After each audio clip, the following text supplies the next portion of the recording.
Just excited to hang out with the Loyals. Excited to be here. Just got done drinking some Pepsi.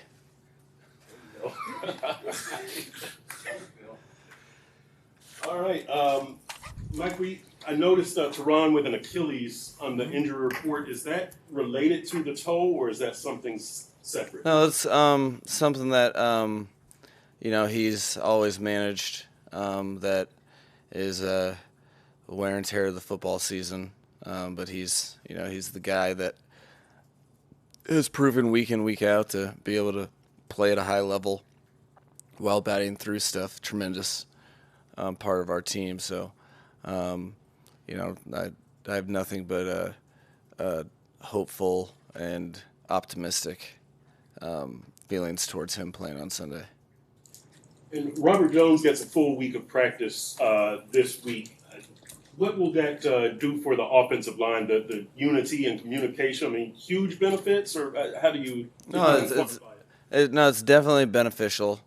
It's not to the degree that, like when you're talking about a quarterback working through a week, calling plays and doing all those things. But, of course, it's advantageous. It's awesome for the player.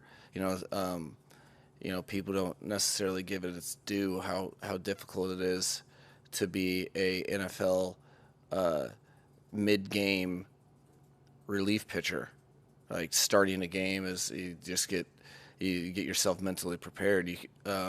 Like a backup quarterback, an offensive lineman goes 0 to 60 real quick. So did a tremendous job being able to really that when you're able to continue on your course and you have something like that happen to a starter, and then the next man steps up and you're not adjusting for that next man, that means that you are doing right by your teammates and the team, and it's really pumped about him getting the extra work this week and them working all together.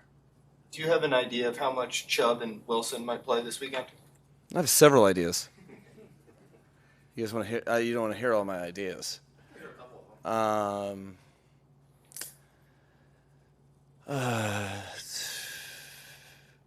Wouldn't you like to know? Well, then ask. You did. Yeah, I mean, they're going to play to what exact degree that depends on multiple variables. We started putting the game plans together before they were on the team. Things have moved fast. They're both professionals. They're both ready and comfortable within within the plan and within their roles. It will be somewhere between 0 snaps and what they'll normally get in a given week, just somewhere in that range. But it'll be more than 0 snaps. With how quick of a turnaround it's been for them, how much of the playbook can they reasonably be expected to know at this point? You have to manage your expectations appropriately. Each individual is different, and then you put that on the coaches. To really do their best so that they can be out on the football field playing fast. So there's a lot of things that are involved with that. It's a relentless process, but one that I'm confident our guys are up for and excited to do. I think that they both guys have come in seamlessly within the locker room, and I think their energy for doing their jobs is palpable, and I think they'll all be excited to play as a team together. But it's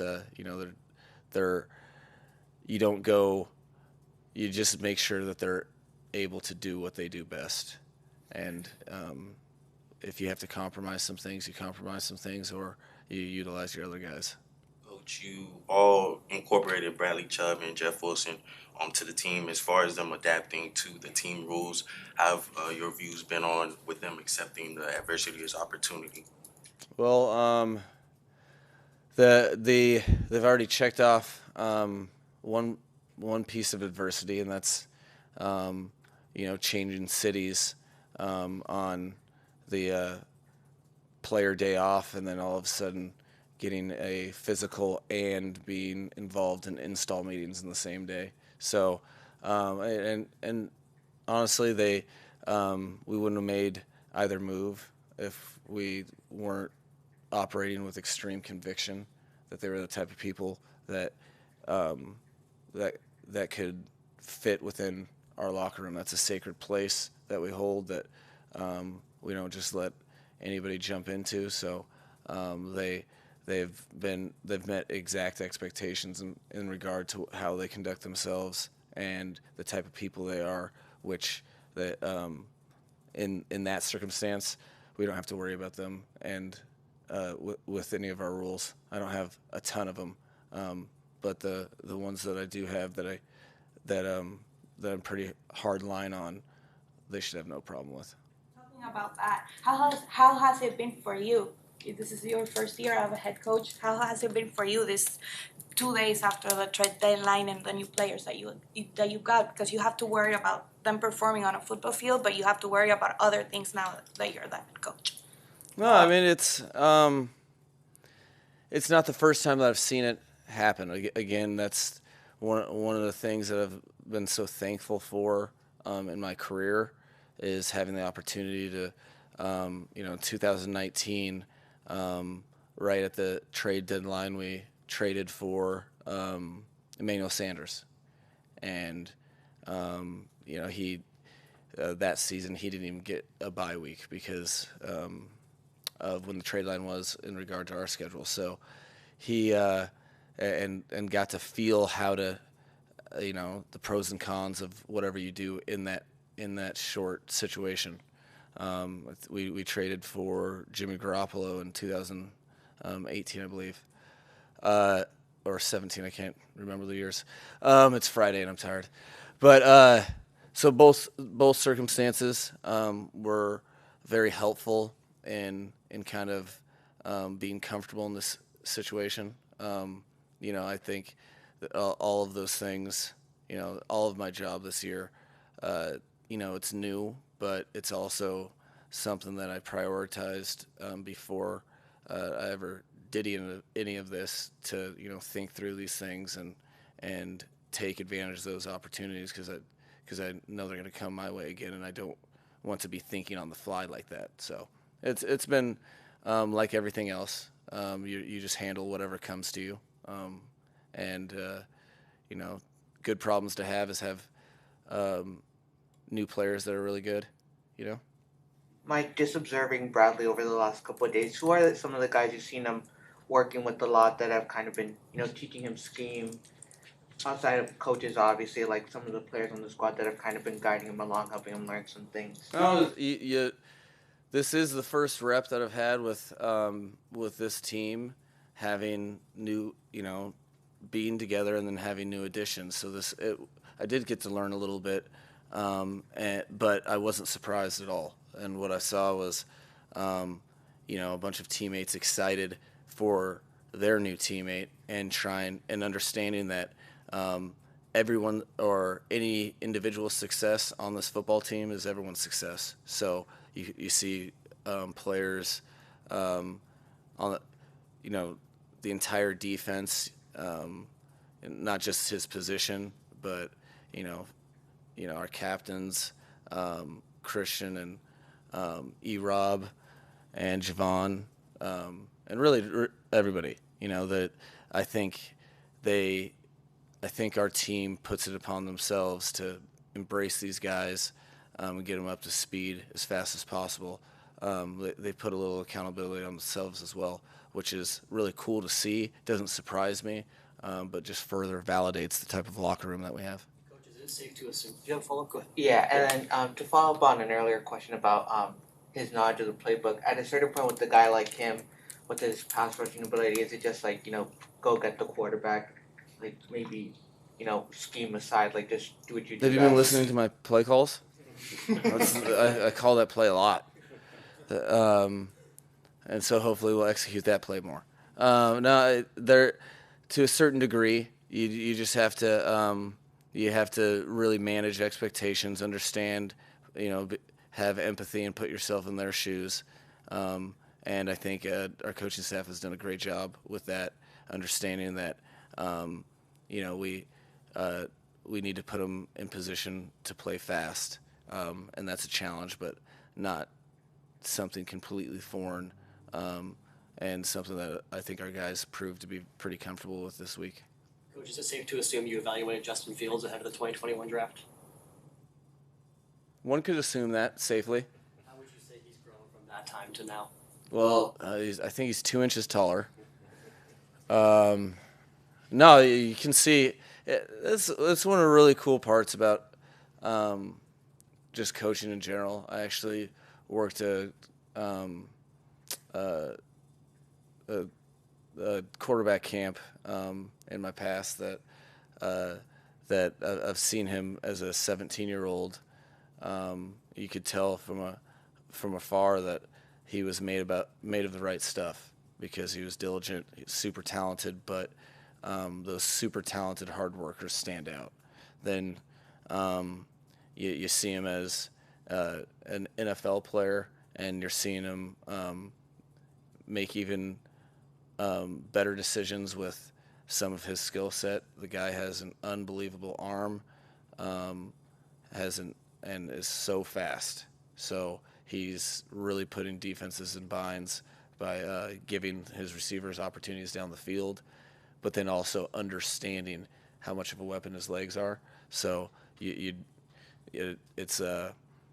doesn't surprise me in the league at all, really. But he's starting to just understand how disruptive he can be to NFL defenses, and hopefully he doesn't further go on that learning curve here this Sunday, because it puts coaches and players in a nervous spot, to his credit, and he's a real good player that we're gonna have to fully commit to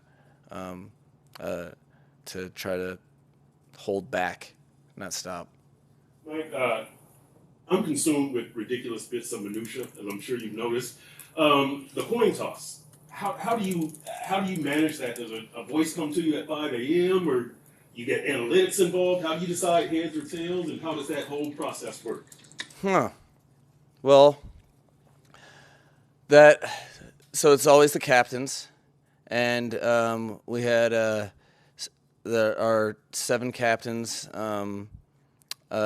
just basically rotate, and that part isn't hard science. Then I communicate with Danny Crossman about the particular angle that we'd like to go in terms of if we win it or not, and those type of things, and he communicates that on game day while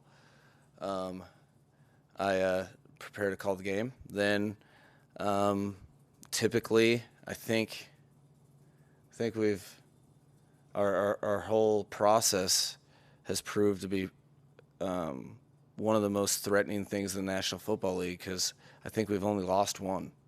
We're pretty unstoppable at calling, and that's why I can't divulge too much of the process for competitive advantage purposes, because I know people are studying our process, because the proof is in the pudding. Yeah. So the captains actually, you leave it up to one captain each week to actually make the call? No. Oh yeah. That's something that you got to let go at some point as a coach. It's kind of like parenthood. So I leave that up to them, but I definitely judge them immediately after. So you don't chart heads or tails, or no, just let it go. Oh, it's just not the way I was trained in the coin flipping process. It used to be that teams always took the football back in the day to start the games. Why do you think it's changed now to almost everyone defers? Well, the idea of end of half, beginning of third quarter strategy, I think has with the more and more influx of football analytics, I think people have started to pay attention to really possessions, and that, I think that I know along my career that I didn't really pay attention to it, and then all of a sudden it's the only thing that made sense. So I think that's just with the growing football community's focus and obsession with situational football. People have gotten a little more groomed in it, so you basically see the same decision every week until you don't, and there's always a reason not to, and that will be the time that we don't do it. Coach, everyone that works here, they received a game ball from week 1. What went into that process of making sure that everyone within the Dolphins organization received a game ball? You were like really literal when you said that. Yeah. No, I think it's important, especially as a boss, to mean what you say. So I am very literally. And, I think it comes back to my philosophy of team sports. It's much like life, but you accomplish anything. There's no job too little. It takes a village to in this league, with the competitiveness, with the parity, with how many talented players there are, with how many talented coaches there are, all that goes into it. It takes every person in the organization moving the same direction for you to win more than you lose over time, and win better to really emphasize that than the first time you win. To me, that was it was the only thing that made sense, because the second that the clock strikes 0 and we have more points than the opponent, it takes me about half a second before I'm like swallowed in all the things that have to occur for that to happen. And as a head coach, you just feel so dependent upon so many different people to do your job, more dependent than you've ever felt. You feel very gracious, and I think it's the only, I think everybody that deserved a game ball got one, and that's everybody, because it takes everybody to win football games in this league. All right. Appreciate it. Thank you.